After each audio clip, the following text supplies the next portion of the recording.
Recording in progress.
Buenas tardes a todos, a todas y todes. Muchísimas gracias por acompañarnos el día de hoy, viernes 20 de octubre, en esta tercera conferencia latinoamericana sobre diversidad en el periodismo. Estamos muy contentas de recibirles el día de hoy, de que estén conectados con nosotras desde, la Red para la Diversidad en el Periodismo Latinoamericano y con el apoyo del Centro Knight para el Periodismo en las Américas. Esta es nuestra tercera conferencia, el tercer año en que podemos reunirnos para hablar de temas de diversidad y todo lo que nos interesa desde nuestras distintas comunidades. Es un esfuerzo colectivo que venimos haciendo periodistas de toda la región, más de 16 países que han estado apoyándonos en esta iniciativa. Y pues este es nuestro tercer y último panel del día de hoy. Por allí alguien en el chat preguntaba del programa para mañana. En un momento más les vamos a compartir en el chat del programa. Hoy es nuestro último panel, mañana vamos a continuar con 2 paneles más. Ha habido un poco de confusión con el asunto del link que recibieron en el Zoom, de parte del Zoom. Ese es un link único con el que se pueden conectar hoy y mañana, pueden estar en todas las conferencias, no hay links distintos para las sesiones. Y pues mañana vamos a estar hablando justamente de la lucha por los territorios y el respeto a la cultura de parte en las poblaciones indígenas y afrodescendientes en Latinoamérica. Y vamos a tener un panel de cierre donde vamos a tener la participación de distintas redes que se han ido formando en Latinoamérica justamente para impulsar la diversidad, la equidad y la inclusión desde, no solo en las coberturas que hacen los medios latinoamericanos, pero también buscamos al final del día que las redacciones se conviertan pues más inclusivas. Y teníamos una deuda, digamos, con el tema de las infancias que hoy queremos abordar de manera muy respetuosa. Les pedimos también a las personas que estén apoyándonos conectados en el chat, si tienen alguna duda o comentario, dejarnos por ahí su comentario y hacerlo pues también de una manera respetuosa. Les presento con muchísimo gusto el día de hoy a nuestras panelistas. Y bueno, quiero presentarles a Griselda Torres Zambrano, que es nuestra moderadora el día de hoy. Griselda, ella es una periodista radial que tiene más de 32 años de experiencia acá en México.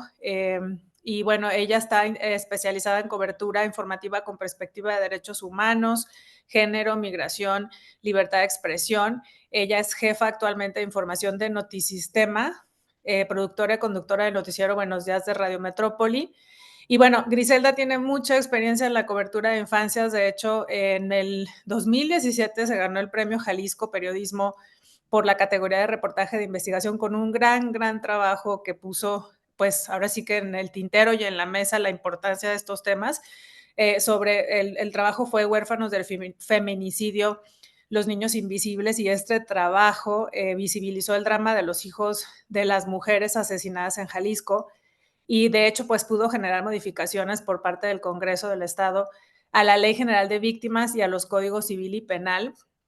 Actualmente el gobierno del estado en Jalisco, acá en México, apoya con recursos económicos y psicológicos a las víctimas y a sus cuidadores. Griselda, pues también se ganó el premio Jalisco de Periodismo Emisario 2014 por su trayectoria periodística y también tiene un premio estatal de la Comisión Estatal, perdón, de Derechos Humanos por su trayectoria y su trabajo que impulsa pues la dignidad humana. Y bueno, estamos muy, muy contentos y contentas. Muchas gracias, Griselda, por acompañarnos el día de hoy. Apreciamos muchísimo tu apoyo, apreciamos muchísimo todo el trabajo que has hecho.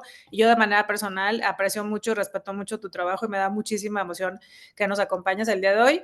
Y pues te dejo para que todo tuyo el panel para que presentes a nuestras super panelistas el día de hoy. Y bueno, les recordamos que pueden dejar sus comentarios y observaciones en el chat. Muchas gracias y bienvenidas las cuatro.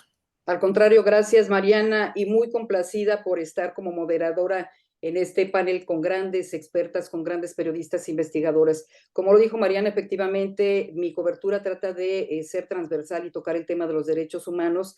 Así es de que considero que es muy importante que el día de hoy abordemos este tema, lo abordemos entre todas, porque es necesario que realicemos cómo se realiza la cobertura de las infancias, cómo las podemos visibilizar de manera amplia y respetuosa y de alguna manera corregir los errores que estamos cometiendo en la cobertura. Por principio de cuentas, esta insuficiencia, es decir, la infancia no está siendo bien cubierta o al menos no todos los reporteros ponen el ojo en donde debería estar, que es en proteger y defender los derechos de la infancia. En México, por ejemplo, quiero comentarles que desde el 2007 a la fecha se han sumado nuevos escenarios muy complicados, estamos hablando y ustedes estarán enterados, que tenemos más de 112,000 desaparecidos, hallazgos de fosas clandestinas, el desplazamiento forzado y el reclutamiento también forzado de jóvenes y niños por parte del narcotráfico para utilizarlos como halcones o como esclavos y el aumento sin duda alguna del feminicidio. Así es de que el reto es mayúsculo. Ustedes el día de hoy tienen la palabra para entre todas llegar, digamos, a un punto, no digo de acuerdo, pero sí de coincidencia de qué es lo que tenemos que cambiar para que la cobertura sea mucho mejor. Y me complace, bueno, saludar esta tarde a Carolina Díaz. Ella es periodista de Perú, escritora y activista especializada en salud mental, discapacidad y derechos humanos. Y sobre todo, qué bueno que se va a hablar de la salud mental porque después de la pandemia de COVID-19 creo que afloraron problemas de salud mental, sobre todo depresión y ansiedad en los niños. El encierro afectó y también tiene que ser cubierta digamos, este punto de vista. Angie Contreras, comunicadora feminista, integrante de la organización civil Cultivando Género AC y Mujeres Vivas y Libres. Bienvenida y muchas gracias por acompañarnos. Y Madeleine Rocío Simó Zulbarán, de Venezuela. Ella es periodista enfocada en la cobertura de migración, de medio ambiente, niñez y educación. Un placer estar con ustedes y muchas gracias por formar parte de este panel. Y yo quisiera empezar precisamente con una pregunta para que ustedes la contesten cada una, que va dirigida a conocer el contexto y la experiencia pues, de quienes investigan. ¿Cuál consideran que es el principal problema o problemas de la infancia en sus países? Y nos gustaría que compartieran un poco su experiencia sobre los temas que han colocado en la agenda personal y profesional y si de alguna manera han medido el impacto. Comenzamos entonces en este caso por Madeleine. ¿Estamos listas, Madeleine? Sí, Pues el micrófono es todo tuyo. Bienvenida y que todo sea un éxito en favor de una mejor cobertura del periodismo. bueno, muchísimas gracias. Buenas tardes a todos los que ahorita nos escuchan. Muchas gracias a Mariana y a todo el equipo que organizó este evento. Muy complacida en poder estar aquí con ustedes y compartir la experiencia de Venezuela.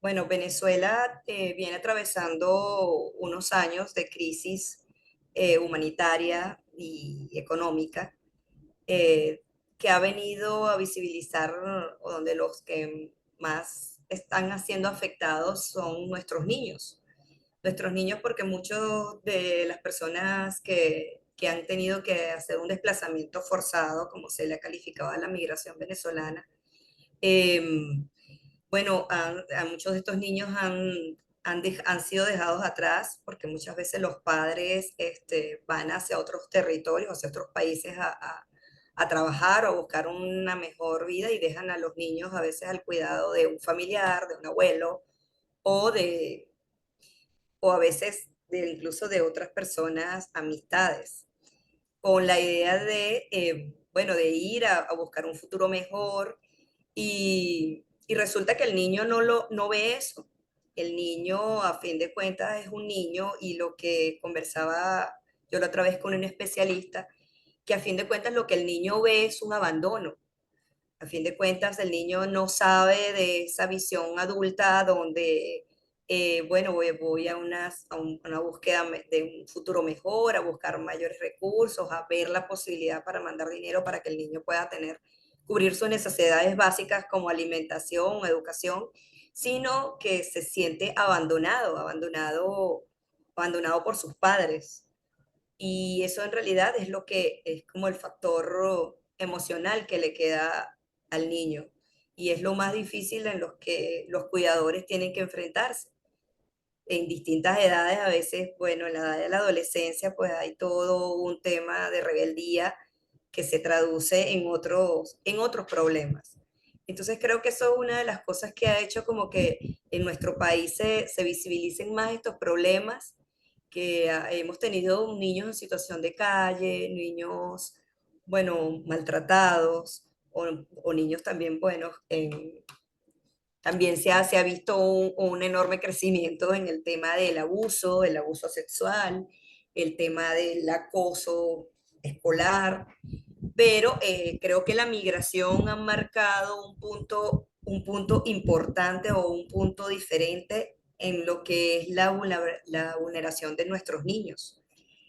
En el caso mío venezolano, yo he podido trabajar en un territorio que es el estado Amazonas del venezolano, que es donde habitan mayor cantidad de pueblos originarios. Y gracias a una relación en red que he mantenido con Agenda Propia, hemos tenido la oportunidad de abordar lo que tiene que ver con la niñez indígena. Yo también me acerco o digo de alguna manera cómo hago o cómo he hecho yo como periodista también para acercarme a los niños de las comunidades, indígenas o no indígenas. Es a través de la educación o del juego, como le llamo yo, del juego recreativo, de la educación, de la recreación pedagógica. Yo también utilizo herramientas del arte para poderme acercar a veces a estos espacios y conversar con ellos sobre sus sentires, sobre sus carencias desde otro lugar, ¿no? Para poder tener una confianza y para poder entrar también de alguna manera, sin ser muy romántica, pero sí como entrar en ese discurso del juego que los niños tienen. O sea, nuestros niños siguen siendo, a pesar de todas las circunstancias en las que están viviendo, son inocentes y no tienen responsabilidad en muchas de las cosas que están pasando en su contexto. Yo bueno, quisiera hablar específicamente pues de este trabajo que construimos con Agenda Propia, que es Dibujando mi realidad, que es la niñez indígena en América Latina. Hicimos un trabajo de co-creación con otros países de Latinoamérica y específicamente donde hay pueblos originarios. Y es un poco para mostrar cómo nosotros pudimos acercarnos con los niños desde una cobertura periodística, digo yo, de una manera diferente, a no solamente que el niño nos cuente sus historias, sino que él también participe con su voz y con su creatividad y con sus colores en la creación de un trabajo periodístico. Si me permiten, voy a compartir algo en la Gracias, Madeleine, pantalla. perdón que interrumpa. ¿Tienes ahí en el botón de compartir pantalla? Adelante.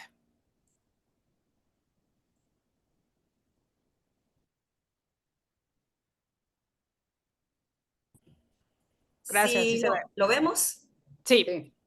Bueno, este es un trabajo de co-creación que nos llevó bastante tiempo y donde creo que es una cosa importante que quisiera señalar es que para también acercarnos a los niños y en una realidad, en cada realidad de los países de Latinoamérica son tenemos puntos en común, pero hay otras cosas que nos diferencian, es formarnos, perdón, formarnos un poco nosotros también en, en el tema legal, en las circunstancias, en herramientas diferentes para acercarnos a los niños y adolescentes. En este caso, nosotros tuvimos un acompañamiento de distintas personas, especialistas, tuvimos conversaciones con la gente de la UNICEF y donde nos mostraron, porque había mucho temor de nosotros en, bueno, podemos hablar con los niños, podemos visibilizarlos, podemos, y bueno, siempre desde un respeto podemos mostrar algunas cosas de nuestros niños y teniendo además, por supuesto, el permiso de sus cuidadores o de sus tutores. Para este trabajo nosotros contamos con eso. En este momentico quisiera como mostrarles un video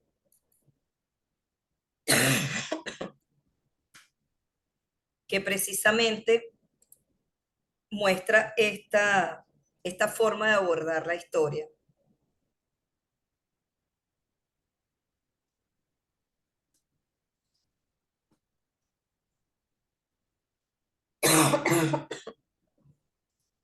Perdón. Bueno, mientras se va cargando el video, quisiera mencionarles que esta es una historia del pueblo Jivi del estado Amazonas, donde la realidad que hemos tenido alrededor es el tema de la extracción minera, y donde eso ha hecho que muchos de los padres se hayan ido a las minas a trabajar y hayan dejado atrás un poco a sus hijos. Eh, Ojo, no lo hacen de manera intencional, muchos es por esta misma situación económica de buscar el sustento. María Fernanda Rodríguez, tengo 10 años, mi mamá se llama Karina Raíz Bonares, mi papá se llama Fernando Rodríguez, yo vivo en Barrio Pata, sector La Piedrita, yo estudio en Valle Lindo, mis hermanitos tienen 8, la otra tiene 6, la otra tiene 14 años.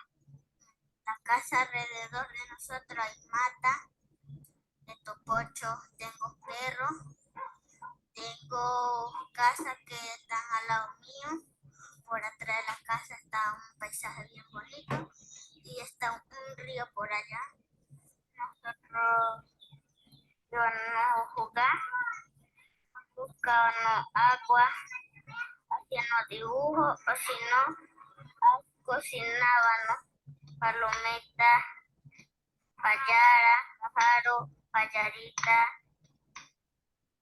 Mamá se había ido sin avisarnos nada. Mi papá ese día estaba muy preocupado por mi mamá. Después una prima mía que dijeron, tu mamá se fue para Carreño el otro día. Dijeron que mi mamá apareció para las minas. Mi papá se preocupó mucho porque mamá no sabe nada. Y allá mi hermana, que se llama Karen, ella lo cuidaba, lo lavaba la ropa, cocinaba. Y cuando llegaba mi papá, estaba listo la comida, comía, después se acostaba a dormir porque se va siempre a las 6 de la tarde. Mi mamá trabajaba de cocinera y le pagaban alguna vez 3 gramos o 2 gramos. Con ese compraba las comidas que necesitaba. Y mis hermanos se sintieron tristes, nosotros lo sentimos triste.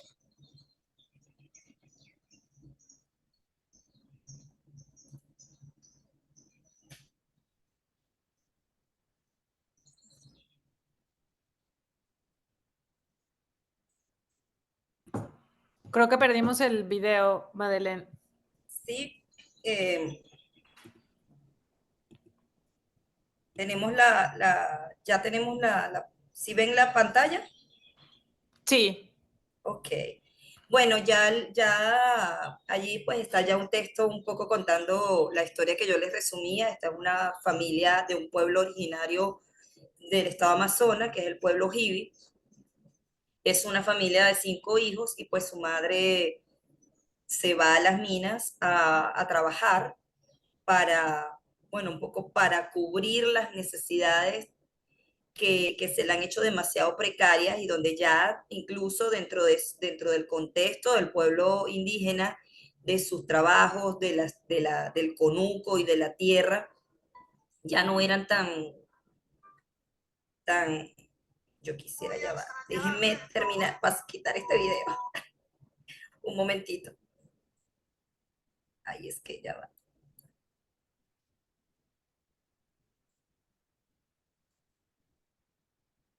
Ajá. Entonces, bueno, les contaba que la familia su madre decide irse y esto de alguna manera pues genera una fractura y genera esa sensación de abandono en la niñez. Este trabajo, pero nosotros quisimos, bueno, no solamente visibilizar esa situación de vulnerabilidad, sino pues dentro de al fin y al cabo, lo que son los niños, ¿no? Con sus voces, con sus colores, con el alrededor que tiene y los pueblos indígenas que de alguna manera pues valoran todo esto que tienen a su alrededor y la naturaleza y que de alguna manera pues es su territorio y es lo que siente suyo y los salva. Eh, por eso nosotros quisimos en este especial eh, ayudar o hacer uso de ese lenguaje de la niñez como es el color y el dibujo. Y a partir de allí crear estos documentales animados a partir de sus propios trazos. Y bueno, aquí hay unas claves que quisimos mostrar, porque fue eso, pues mostrar no solamente el sentir, no solamente las vulnerabilidades de sus derechos, sino también los sueños de los niños. Y utilizamos y pudimos visibilizar 13 historias de 9 países y de 12 comunidades indígenas desde hablamos de la migración, se hablaron también de su educación propia, de la cosmovisión, pero es también eso, es también hablar que de la niñez hay otros temas que podemos abordar y no solamente la vulneración de sus derechos, sino también elementos educativos que son importantes también rescatar.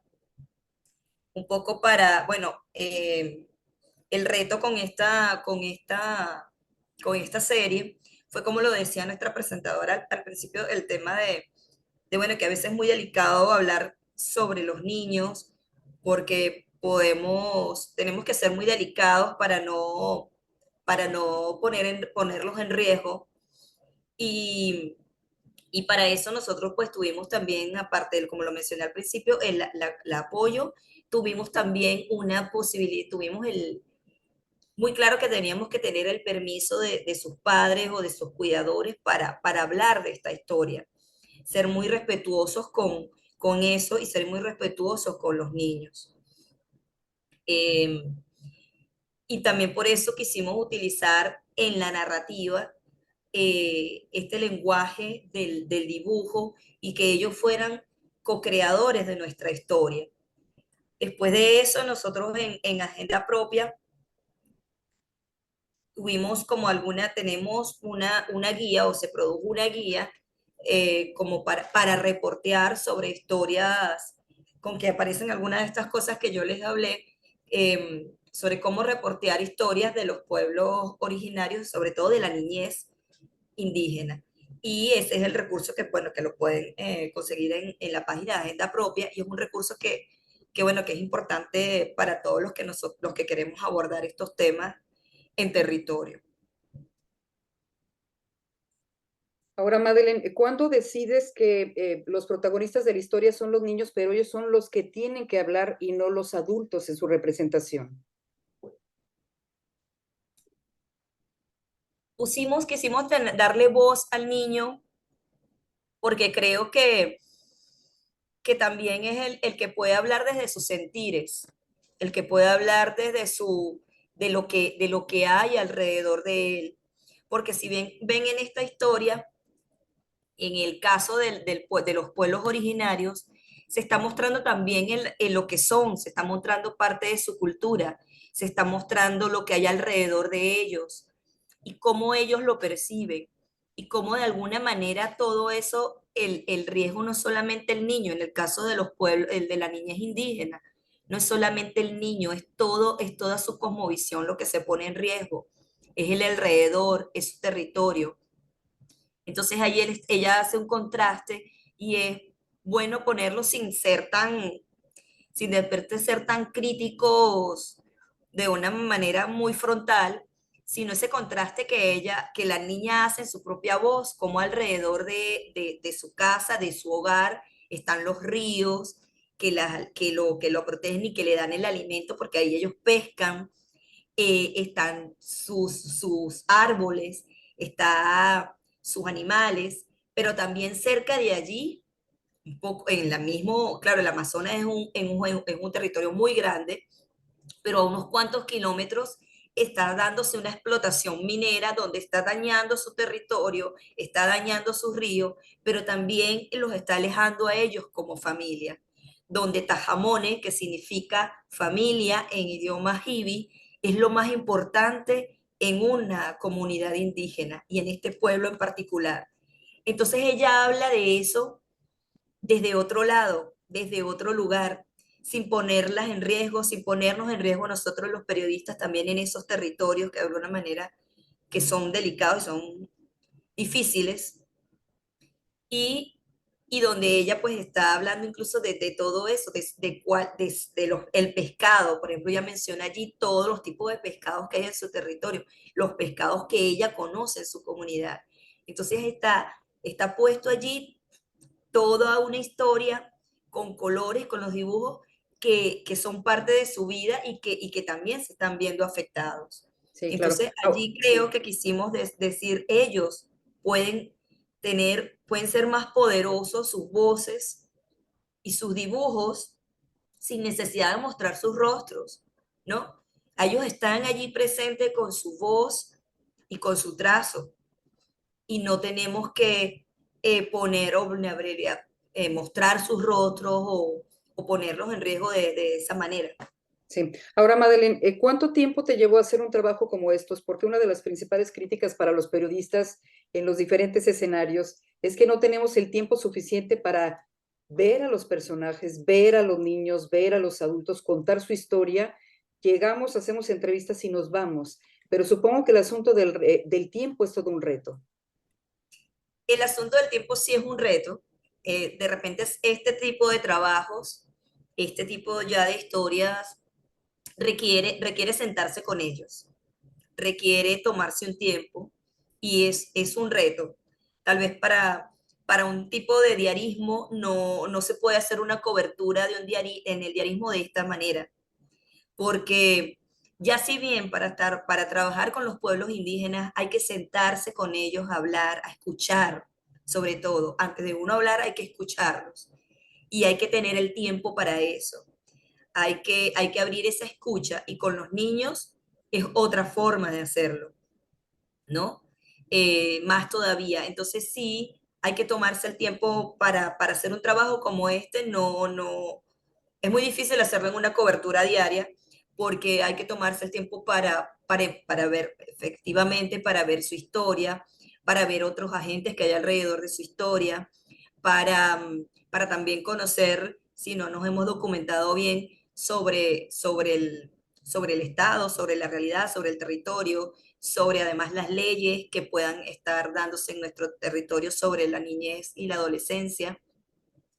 Entonces, para el diarismo Es complicado. sí es Bueno, pues complicado. muchas gracias por la experiencia, Madeleine. Vamos ahora con Carolina Díaz. Ella es periodista de Perú, escritora, activista especializada en salud mental, discapacidad y derechos humanos.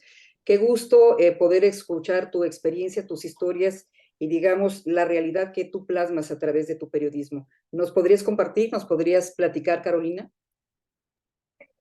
Sí, quería mencionarles antes de presentarme que creo que está desactivado mi video. Eh, Me sale que no puedo empezarlo porque el host lo ha desactivado. Gracias, revisamos. Ya, perfecto. Ahí estoy. Excelente. Bueno, gracias primero por la invitación. Estoy muy feliz de estar aquí y qué mejor que compartir este espacio con todas y todos ustedes. Bueno, Yo, además de mi trabajo como periodista, también me desempeño como activista. Soy fundadora de Más que Bipolar y cofundadora de la Coalición Neurodivergente Peruana. Eh, Mi trabajo, particularmente ahora, se basa en neurodivergencia, y en la organización que he cofundado, vemos el tema del acompañamiento y la capacitación en neurodivergencia.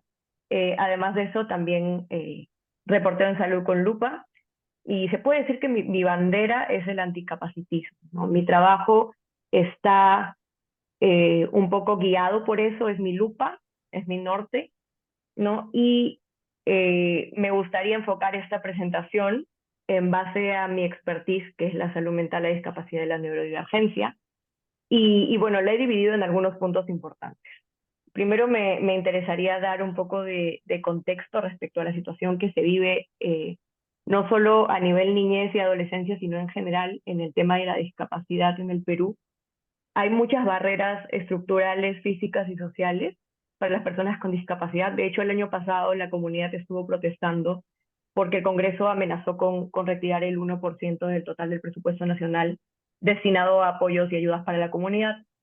Y al mismo tiempo, esto se refleja también en el periodismo, ¿no? No hay un periodismo que hable de discapacidad con enfoque en derechos humanos.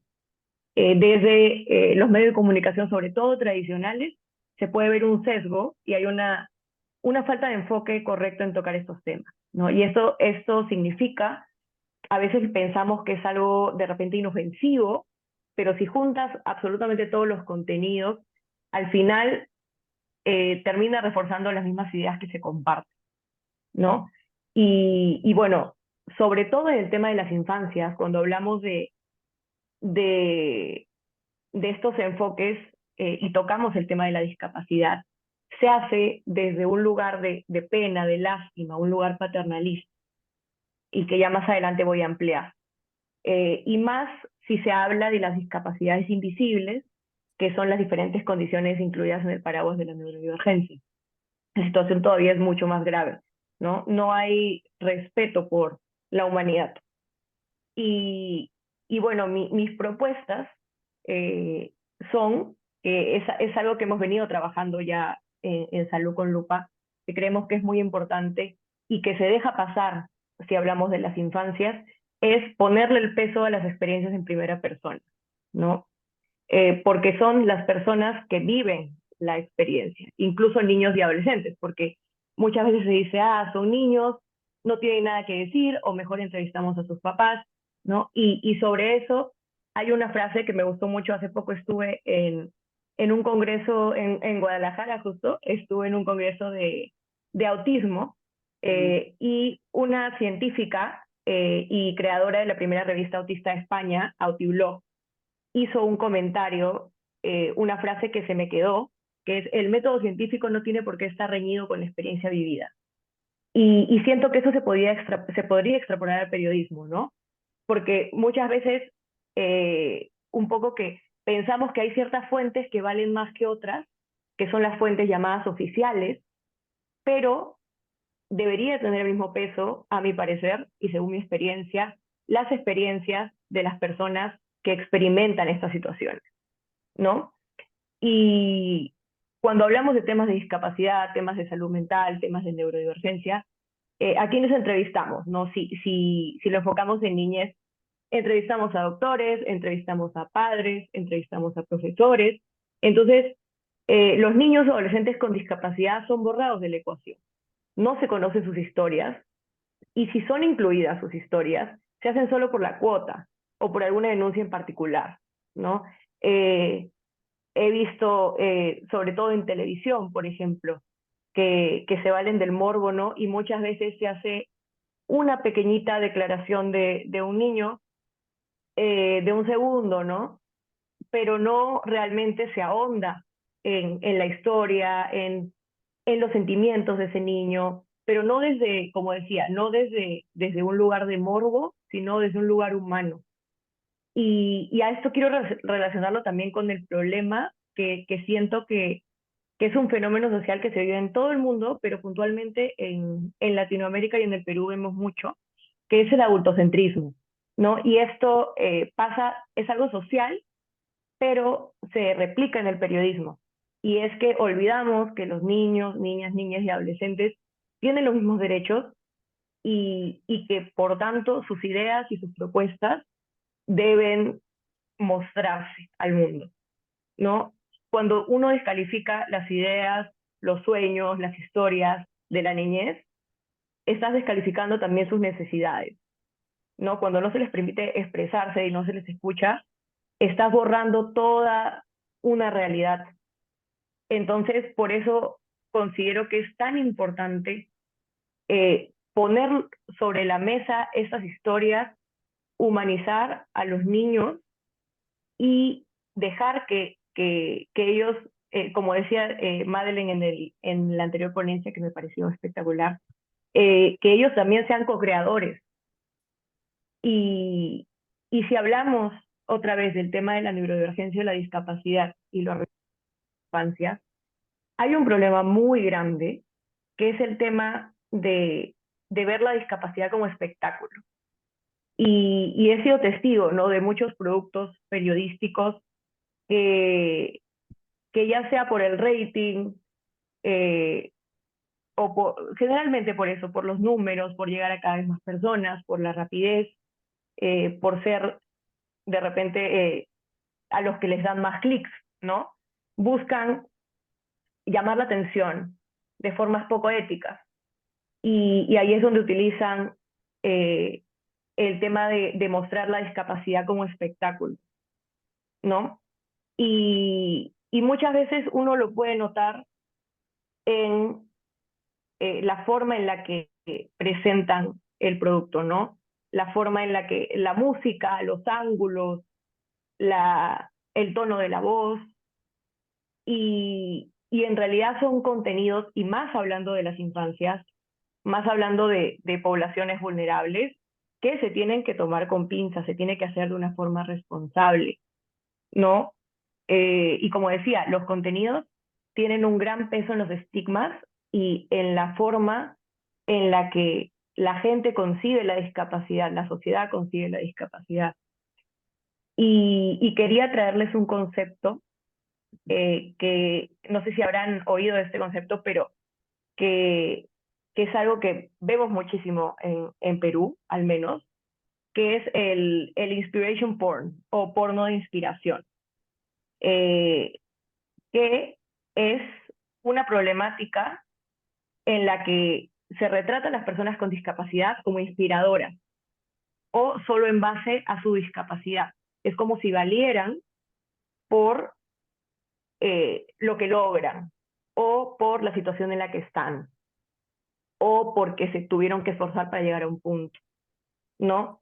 Entonces, eso es generalmente con lo que nos encontramos y hay una deshumanización, ¿no? Incluso dentro de las mismas infancias, dentro de la misma cobertura en infancias, existe una infantilización y aunque suene quizás contradictorio porque son niños, como se va a infantilizar a los niños, ¿no? Pero yo lo veo en el sentido de que se infantiliza a los niños en el sentido de que se les ve como angelitos. Muchas veces cuando son niños con discapacidad, se tocan las temáticas como si fueran ángeles, como si fueran milagros, y diferentes etiquetas que se les pone. Obviamente eso hace que se deshumanice al niño, ¿no? Ya no es un niño con sueños, con metas, con historia, con gustos, con personalidad, sino es, por así decirlo, un toque del tema que se está tocando.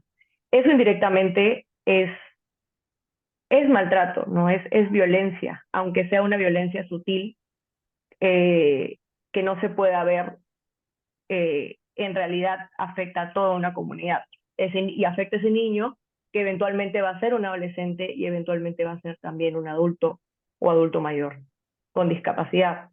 Se tiene esta idea también de que hay una necesidad de las familias, hablando puntualmente de autismo, por ejemplo, de que tienen que ser la voz de los niños.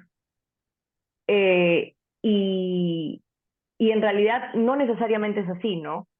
Si se logra conectar con el niño, yo no creo que haya ningún problema en que el niño pueda contar su historia, ¿no? Me pongo a pensar un poco en sus países, me imagino que también habrá la Teletón, y de hecho la Teletón es un ejemplo, no es un producto periodístico como tal, pero es un ejemplo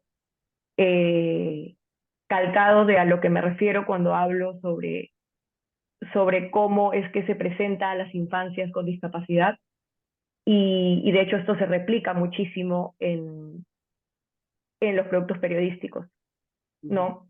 En la infantilización, en ver al niño desde arriba con pena, ¿no? Creo que es muy importante, y eso es algo que he venido trabajando en mi carrera como periodista enfocada en estos temas, porque también, o sea, nadie es inmune en realidad a los prejuicios, al capacitismo. Es muy importante tomarse un tiempo para reflexionar y no asumir que lo sabemos todo, porque muchas veces podríamos decir, ah, ya, pero eso se ha tocado 1000 veces, entonces ya, ya, ya lo sé, ya lo domino. Pero es importante que cuestionemos el capacitismo interiorizado que podamos tener, todas esas ideas preconcebidas. Y este es un proceso, creo, de deconstrucción, ¿no? Es un proceso en el que tenemos que abandonar todo lo que creemos que ya sabemos y borrarlo y tratar de construir un nuevo conocimiento, ¿no? Claro, Pongo un ejemplo. una nueva Pongo, narrativa. Carolina, dame sí, oportunidad de pasar con Angie Contreras y regresamos contigo para hablar de los ok. desafíos, ¿sí? Para hablar de los desafíos del periodismo, para hablar de estos retos y particularmente ustedes en la práctica, ¿cómo abordan a los niños? ¿Cómo empatizan con ellos? ¿Cómo hacen que hable de sus problemas sin la intervención de un adulto? Sí, claro, con su autorización, pero su intervención. ¿Y cómo vamos a mejorar las coberturas de las infancias? Vamos a saludar ahora a Angie Contreras. Ella es comunicadora feminista, integrante de la organización civil Cultivando Género AC y Mujeres Vivas Libres. Muchísimas gracias, Angie, y los micrófonos todos tuyos. Adelante. Muchísimas gracias, primero que nada, por la invitación y sobre todo por invitarme a platicar de este tema que me encanta, por justo la importancia de reconocer a las infancias como personas que tienen derechos. Entonces, gracias a todas, todos y todes. Y bueno, yo para empezar quisiera que hiciéramos un pequeño ejercicio después de escuchar a mis compañeras. Creo que es importante que hagamos un alto y pensemos justamente en este pequeño ejercicio de reflexión. Porque antes de hacer cualquier tipo de cobertura informativa, entrevistas, investigar, debemos de cuestionarnos justamente nuestro adultocentrismo. ¿Qué es el adultocentrismo? Pues esta idea o esta forma de ver la vida donde consideramos que las personas adultas son quienes lo saben de todo y que las personas adultas son quienes tienen la razón y así tiene que mirarse el mundo. Seguramente están pensando que qué definición tan más chafa la acabo de hacer sobre el adultocentrismo, pero justo hace unos días estaba con un grupo de secundaria y hablábamos sobre el tema de la sexualidad integral. Y una de estas palabras que teníamos que pues, reflexionar era, ¿qué era el adultocentrismo? Y entonces justo estas adolescencias con quienes estaba, pues ya esta reflexión, esta idea de que las personas adultas se la saben de todas a todas, pero que además es la forma en la que quieren imponerse en una forma de ver y entender el mundo. Y entonces, quiero empezar con esta invitación a que hay que sacudirnos ese adultocentrismo que tenemos. Y para eso les voy a sugerir estas preguntas. Primero, ¿cómo eran con nosotras, nosotros o nosotres, mamá y papá, cuando éramos niñas, niños, niñas? Las personas, cómo nos decían que teníamos que comportarnos, cómo nos decían que teníamos que estar en la vida o en el mundo, y si nos preguntaban nuestra opinión. ¿Cómo eran las otras personas adultas con las que convivíamos? En la escuela, cuando íbamos a visitar a la familia, ¿cómo eran las otras personas adultas con nosotras, nosotros o nosotres en la infancia?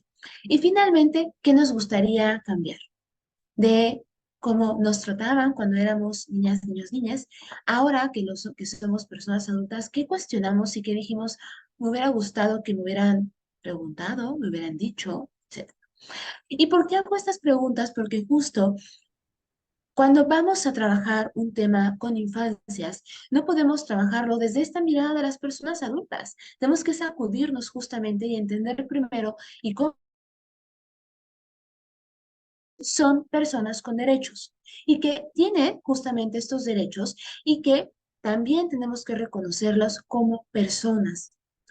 Uno de los grandes conflictos que me parece que tenemos las personas adultas es que en esta intención de la protección que queremos hacia las niñas y los niños, también creemos que entonces son de nuestra propiedad y que por lo tanto las personas adultas que tenemos que tomar estas decisiones. Pero hablamos ya de reconocer el interés superior de las niñas, niños y adolescentes. Entonces, implica cómo estamos escuchando, reconociendo y considerando a las niñas, niños y adolescentes como parte de este mundo. Uno de los temas a los que yo me dedico específicamente desde Cultivando Género es el trabajo desde la investigación, el acompañamiento, la capacitación, sensibilización, diálogo, etcétera, etcétera, de infancias, de adolescencias en temas de derechos digitales. Y lamentablemente cuando hablamos de derechos digitales toca hablar sobre las violencias, porque el tema digital claramente todo implica que las niñas, niños, adolescentes están presentes en Internet, en las redes sociales y en las plataformas. Y entonces, ¿cómo estamos hablando con ellas, ellos y ellas desde la prevención, desde el acompañamiento? Usamos diferentes técnicas. Nosotras nos encanta las técnicas desde la metodología socioafectiva, pero también con las niñas, niños, adolescencias hemos encontrado que el juego como una herramienta para compartir reflexiones y aprendizaje es maravillosa. Pero también otras, como el hecho de dibujar, por ejemplo, el pintar, el generar espacios de conversación para que quienes conversen sean entre ellas, ellos y ellas, y que las personas adultas lo único que estemos haciendo es facilitar el espacio o ir lanzando algunas preguntas así como detonadoras para que quienes vayan nutriendo la conversación sean las infancias y las adolescencias. Y a partir de ahí, por ejemplo, hemos generado varios informes, manuales, que pueden ustedes encontrar en el sitio de cultivandogéneroac.org y en nuestras redes sociales, donde también compartimos algunas de las técnicas que... ¿Qué es lo que hemos visto y por qué esta importancia de escucharles? Bueno, pues en la cobertura mediática que se tiene en México y que seguramente es similar a lo que, bueno, mis compañeras que han hablado antes que yo también han compartido y que en América Latina infancias son reconocidas más siempre nos hablan de las infancias quienes han pasado por alguna violación a sus derechos. Y además esto ha incrementado, sobre todo en México, en este contexto, principalmente con adolescencias, ahora del reclutamiento forzado. Cuando hablamos de las infancias, hablamos y desde una forma muy amarillista, violenta y revictimizante de las infancias solo cuando algo les pasa. Y qué preocupante es pensar que las infancias solo nos preocupan una vez que han sido víctimas.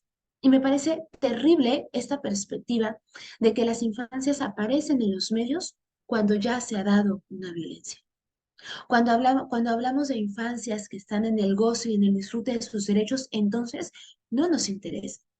Al contrario, también cuestionamos por qué estas infancias, adolescencias no son tratadas como adultos cuando se comete un delito. Pero entonces ignoramos el contexto y cómo están entonces estas niñas, niños y adolescencias relacionándose.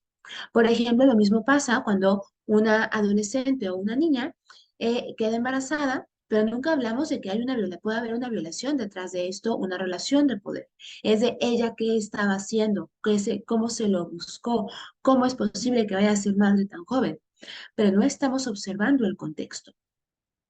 Y justamente entonces en los temas digitales también surge este interés de que si sabemos que las infancias y adolescencias son quienes en porcentaje están mayormente presentes y usando estas herramientas digitales, ¿cómo entonces estamos conversando con ellas y ellos y ellas? sobre todo porque también son las infancias y las adolescencias quienes pasan por el mayor número de diferentes tipos de violencias y delitos. Ha, ha habido justo dentro de estos espacios de conversación que tenemos con infancias y adolescencias, reflexiones maravillosas que nos hacen ver que justo las personas adultas, y en alguna ocasión lo he dicho, quienes tenemos el problema somos las personas adultas, porque no estamos entonces eh, escuchando cuáles son las propuestas y alternativas que ellos y ellas están justo proponiendo. Y lo podemos ver, por ejemplo, cuando se presenta, de hecho vi hace poco una nota que presentaban una mesa de trabajo para la prevención del embarazo adolescente. Y todas las personas que estaban en esa mesa eran personas adultas. Digo, al menos ya había mujeres, ¿no? No había personas con capacidad de gestar, definitivamente, pero no había infancias ni adolescencias. ¿Cómo estamos entonces abordando las problemáticas si no les escuchamos? Que es algo de lo que constantemente estamos recomendando y quiero para no quitar más tiempo.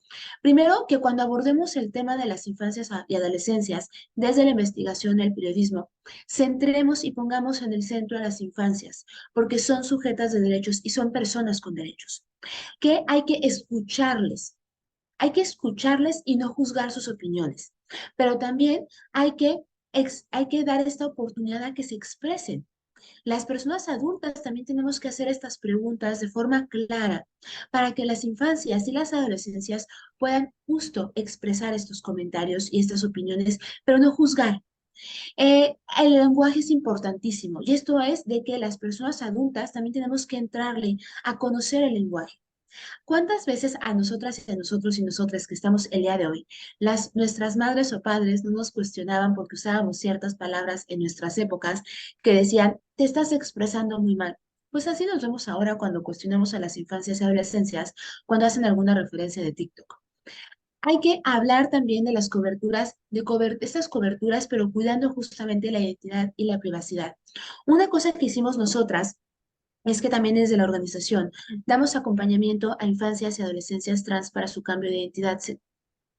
Y cada vez que se gana algún amparo, pues lo hacemos público, claro, cuando la adolescencia está de acuerdo. Entonces, yo estoy directamente en Aguascalientes, que es un espacio en México, un estado donde hay una gran, fuerte, pues personas de la ultraderecha que están constantemente monitoreando lo que estamos haciendo. Entonces, para dar a conocer estas historias, lo que hicimos fue que en lugar de publicar, por ejemplo, una foto, teníamos a una persona diseñadora e ilustradora que hacían un cómic donde se contaba esta historia y quien contaba su historia era esta adolescencia. El cómic pasaba por la revisión, la historia era primero escrita por la adolescencia, pasaba un proceso de ilustración y se revisaba por otra vez por la adolescencia, para que fuera ella o ella quien contaba la historia y además cuidando sus datos. Cuando algún medio de comunicación nos pedía retomarle esto desde la prensa, pues teníamos que hacer primero a platicar con el medio de cuáles eran las consideraciones que había que tomarse en cuenta, porque no podíamos exponer a, por ejemplo, una manipulación de la información o que se usara de mal forma o hubiera una persecución por el contexto político, social, político y cultural que tenemos en el Estado. Si el medio de comunicación estaba de acuerdo, entonces procedíamos con la entrevista. Pero si insistía en que quería que se viera su rostro, que quería que se viera su contexto, era como de no, a ver, el interés es sí contar esas historias, pero tenemos que privilegiar la protección de la identidad de las infancias y la importancia de escucharles. Eso es importantísimo. Hoy en día me parece bastante irónico que queremos contar historias o queremos hacer acciones sin escuchar, sin valorar, sin reconocer esta voz de las infancias.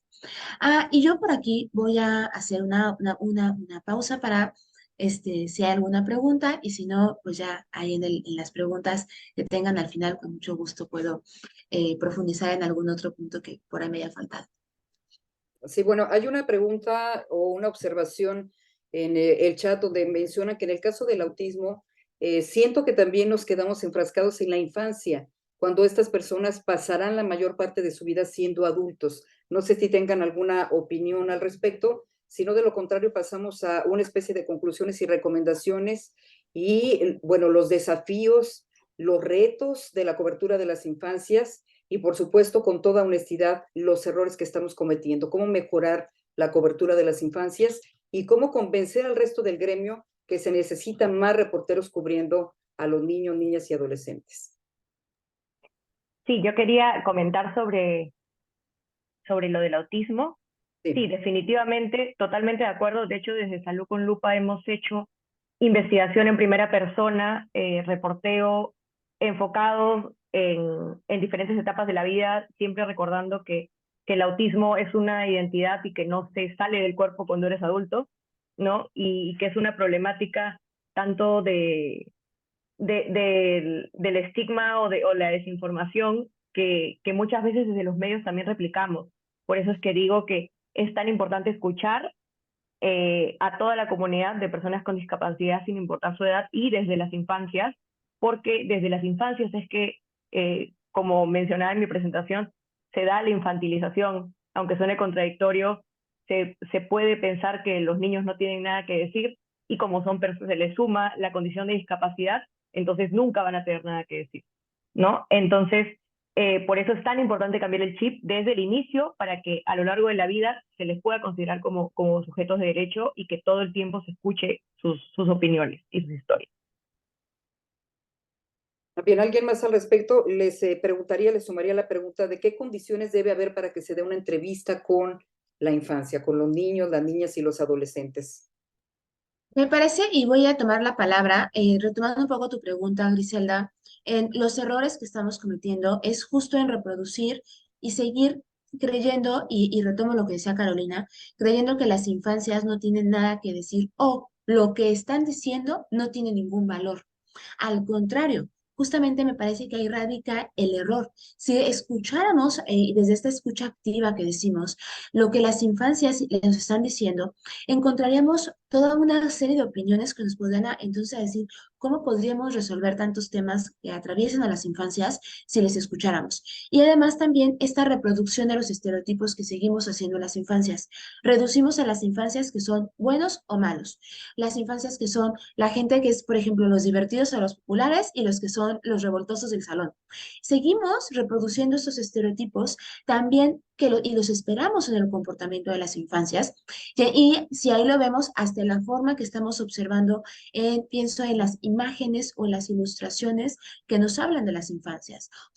Es el club de las personas populares, las personas que son las rechazadas, las personas que tienen cierto tipo de poder adquisitivo, quienes no. Y eso, ¿cómo atraviesa las infancias? Porque las infancias además no se están viendo representadas, o cuando se ven representadas, si tengo que verme como esto que me están diciendo que yo tengo que ser. Pero además esta importancia de que, pues realmente es que la prensa no habla de las infancias. Si realmente buscáramos en la prensa de nuestros respectivos países, las opiniones de las infancias no existen. Y cuando existen, justamente es cuando las ponen, están en una situación de víctimas. Y qué preocupante que en un contexto latinoamericano, donde es urgente la participación democrática de todas las personas, las infancias ni siquiera son consideradas como personas. Y si se les considera, son víctimas. Que si les escucháramos, definitivamente las apuestas a todos sería distinto. Y yo lo puedo hablar desde mi experiencia, sobre todo en la parte de cómo les incluimos en los temas de los derechos digitales. Oigan, nos dan la vuelta completamente cuando hablamos de estrategias para seguridad digital, pero no estamos escuchándoles. En este caso, Angie, me voy a permitir hacerte una pregunta porque también, ¿cuál debe ser el tratamiento de las infancias cuando son víctimas del delito o que han presenciado, por ejemplo, tú que manejas también temas de género, que han presenciado un feminicidio, por ejemplo? Vaya, wow, gran pregunta, Gisela. Me parece que primero tenemos que también respetar los procesos, así como hablamos de respetar los procesos de la persona que ha pasado por alguna situación de violencia. Lo mismo tenemos que hacer con las infancias. Primero, ir respetando los procesos. ¿Por qué? Porque también están pasando por una situación de violencia. Y el empezar a hacer estas preguntas que empiecen a cuestionar lo que acaban de ver, que se les empiece a decir como si quisiéramos que ellas, ellos y ellas resolvieran el caso tal cual como si estuviéramos en una situación de detectives, pienso, también es una forma en la que podemos revictimizar. Tenemos que primero respetar el proceso, ver que esta infancia se encuentre en las mejores condiciones. Y ahí me parece que hay muchas técnicas donde, por ejemplo, desde el juego o, por ejemplo, desde el dibujo se puede hablar. Hubo hace muchos años un libro precioso que hizo la Red Nacional de Refugios acá en México, donde se les pidió a las infancias que contaran la situación que vivían en casa a partir de un dibujo. Y entonces en estos dibujos, contando un cuento, pues las infancias hablaban de las violencias, hablaban justamente de feminicidios, hablaban de violencia intrafamiliar, hablaban de violaciones, etcétera, pero desde otra perspectiva. Y ahí también me parece que podemos experimentar con otra serie de elementos que permitan entonces que las infancias vayan poco a poco contando la situación. Porque también esta idea que luego se tiene desde la prensa como de ir lanzando así como pregunta por pregunta por pregunta, wow, esperen, tenemos que respetar estos procesos de las infancias. Claro que hay que escucharlas, pero también esta parte de cómo estamos identificando que hay una violencia que hubo ahí, pero también cómo vamos dando estas otras alternativas de herramientas. Bien, se comunica Laura Canales para decir cierto, no se habla de las infancias. Por ejemplo, cuando se habla del acoso escolar, se habla con los adultos, quienes son los que explican sus causas y proponen las posibles soluciones, pero no con los NN, dice. ¿Algún comentario al respecto?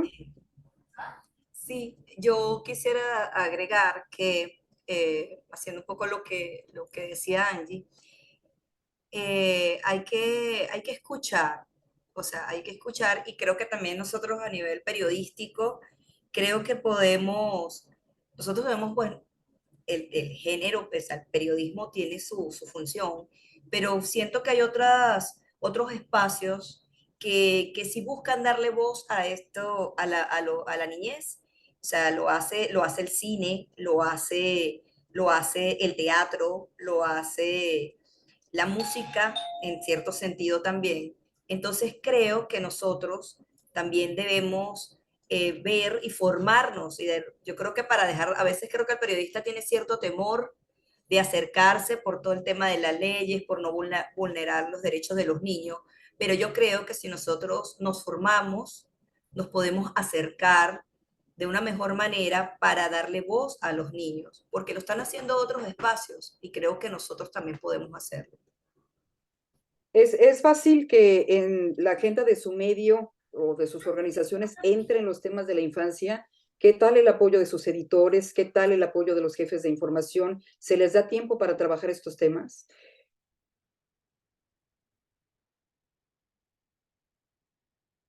¿Alguien que quiera contestar? Angie, Carolina.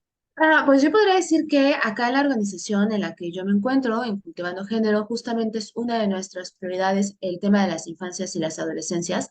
Claro que es un tema que toma tiempo, claro que es un tema que no podemos decir así de la noche a la mañana se saca, sobre todo porque lo que más nos lleva tiempo es esto de sacudirnos el adultocentrismo. Créanme que cada vez que hacemos desde un taller, todo es, a ver, espérense.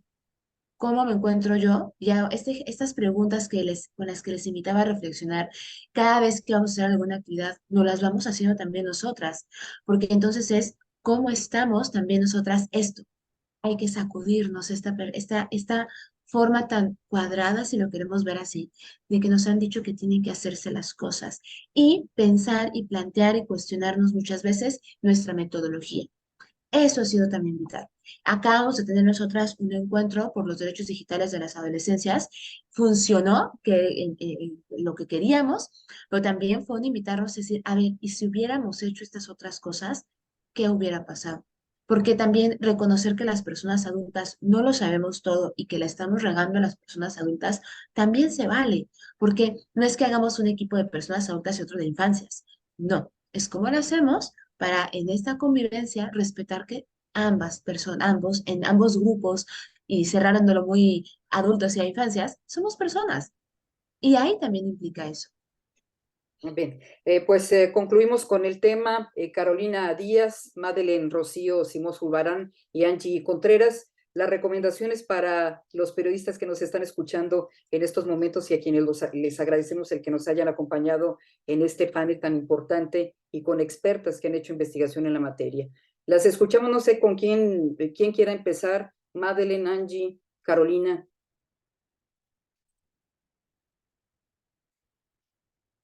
Madeleine, ¿empezamos contigo las conclusiones?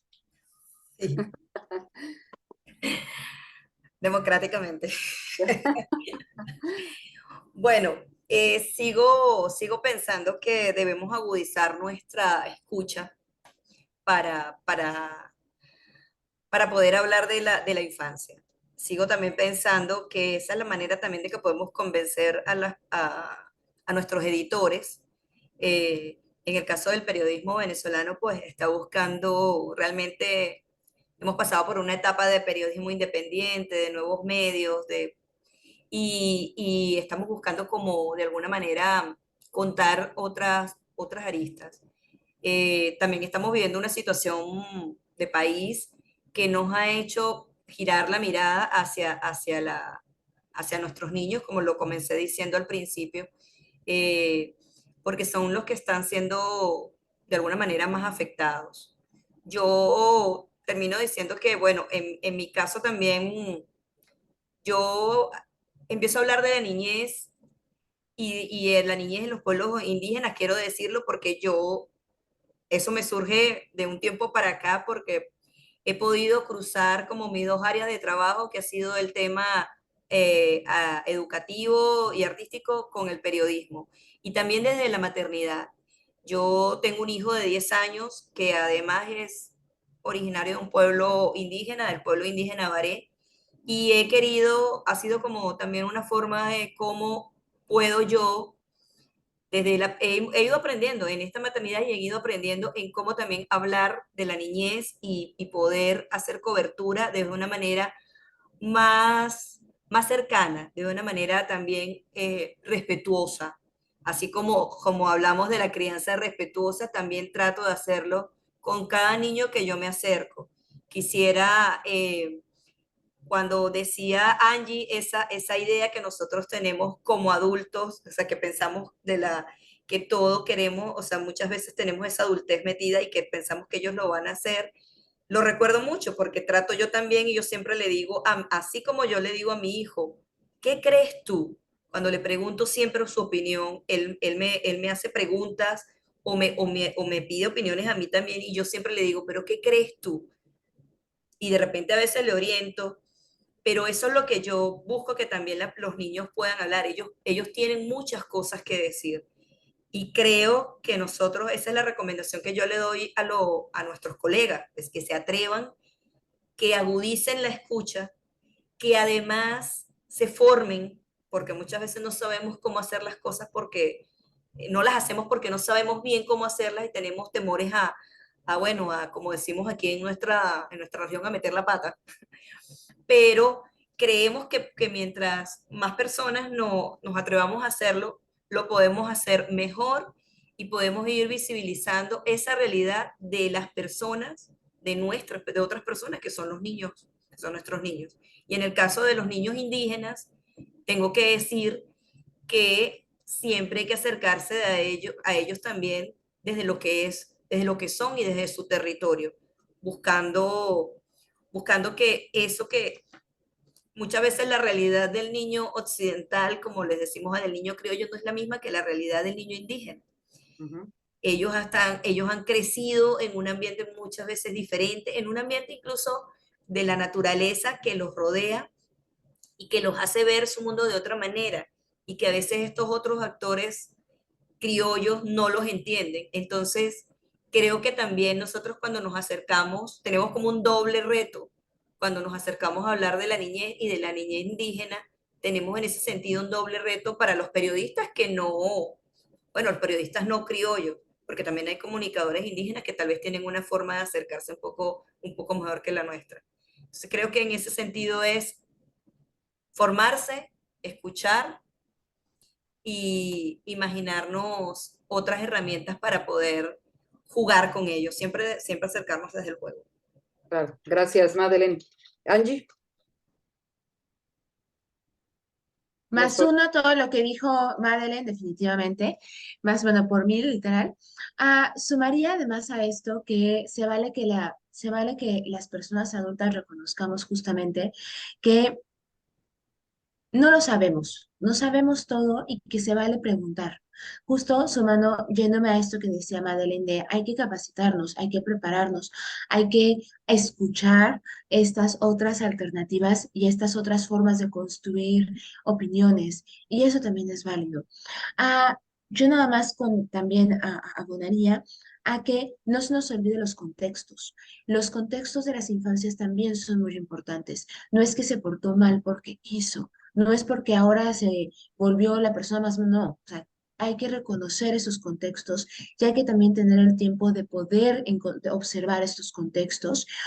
Recordemos siempre que las infancias también tienen derechos y que las personas adultas nos toca acompañar esta formación y nos toca también ir apoyando esta construcción de un pensamiento crítico, por ejemplo, que también eso es importante. No es como que de repente, también recordemos que existe la autonomía progresiva. Hay esta idea de que las niñas de cierta edad o los niños de cierta edad no saben ni lo que dicen. Claro que lo saben. Entonces, ahí también tenemos que hacer esa apuesta. Y apostemos por metodologías que sean también más divertidas, más accesibles, más diversas. También se vale.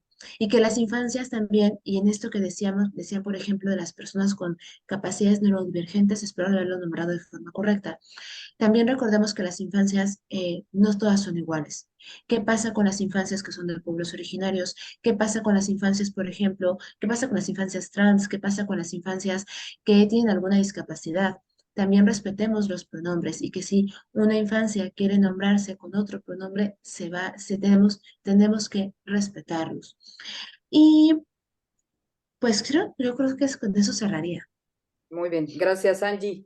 Pues finalizamos este panel con Carolina Díaz y las conclusiones, así es de que Carolina, te escuchamos con mucho gusto, adelante. Sí, igual como decía Angie, +1 para las dos. Mi cámara otra vez se ha salido por el host, pero bueno, igual ahí está, perfecto.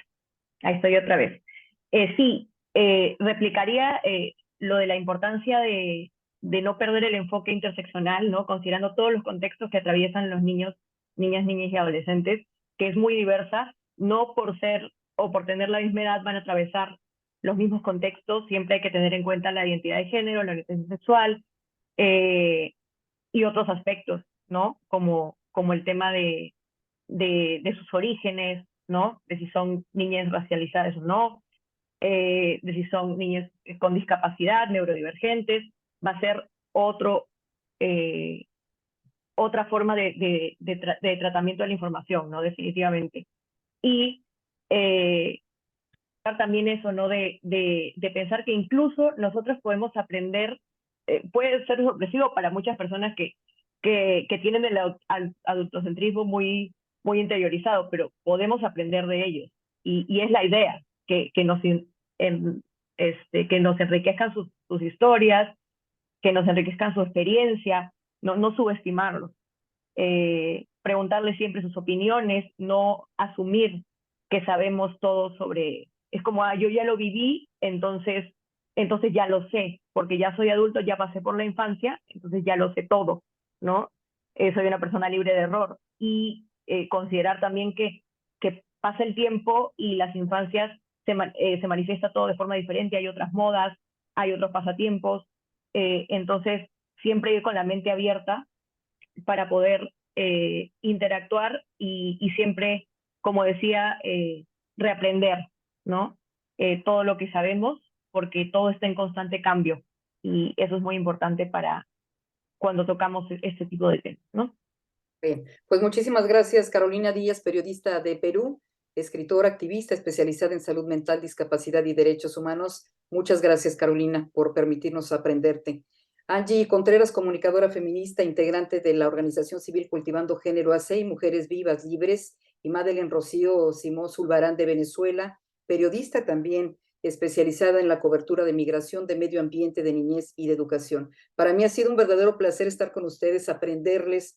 Por supuesto, les reitero, son las expertas y ojalá que muy pronto volvamos a reunirnos para decir, dimos 2 pasos adelante y quien gana o quienes ganan son las infancias de Latinoamérica. Mariana, muchas gracias. Creo que ya estamos en tiempo, ¿no?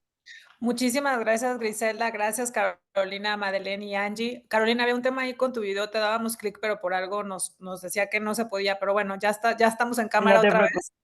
Mil gracias. Apreciamos muchísimo de verdad sus palabras, su experiencia. Estamos muy felices de haber podido al fin hablar de este tema y desde la Red para la Diversidad en el Periodismo Latinoamericano les prometemos que vamos a seguir empujando el tema. Seguramente van a escuchar de nosotras pronto para ver cómo podemos seguir contribuyendo. Gracias a Edilma de Agenda Propia por apoyarnos en la co-creación de esta conferencia y al Centro Knight para el Periodismo en las Américas, Teresita Mioli, que está desde el Centro Knight apoyándonos con toda la parte técnica. Mañana vamos a continuar con el segundo día. Tenemos 2 ponencias, 2 paneles, uno que es sobre la lucha por los territorios y el respeto a la cultura de nuestros pueblos indígenas y afrodescendientes en todo Latinoamérica. Y luego vamos a tener una charla última para cerrar la conferencia donde tendremos varias personas invitadas de distintas redes porque vamos a hablar justo de la importancia de co-crear, de hacer alianzas, de colaborar entre todas, todos, todes para poder seguir impulsando la diversidad en el periodismo y en general en la aceptación y el respeto hacia nuestras diversidades en nuestras sociedades. Mil gracias. La cita es a las 10 de la mañana del tiempo de Texas, de Austin, Texas, que son las 9 de México, las 11 de Venezuela, creo, y la 1 de Argentina y las 10 de Perú. Más o menos ya me aprendí los diferentes horarios. Y el link que les llegó hoy, que les llegó desde ayer, es el mismo con el que se conectan mañana. Les pedimos, por favor, que nos apoyen en las redes sociales, haciéndole promoción al evento. Estos eventos toman mucho trabajo y esfuerzo colectivo y necesitamos pues multiplicar las voces. Les agradecemos mucho todo lo que nos puedan apoyar para promoverlo. Mil gracias y nos vemos mañana. Y nuevamente gracias a nuestras fabulosas ponentes del día de hoy. Mil gracias, Griselda. Un abrazo para todas. Muchas gracias. Gracias.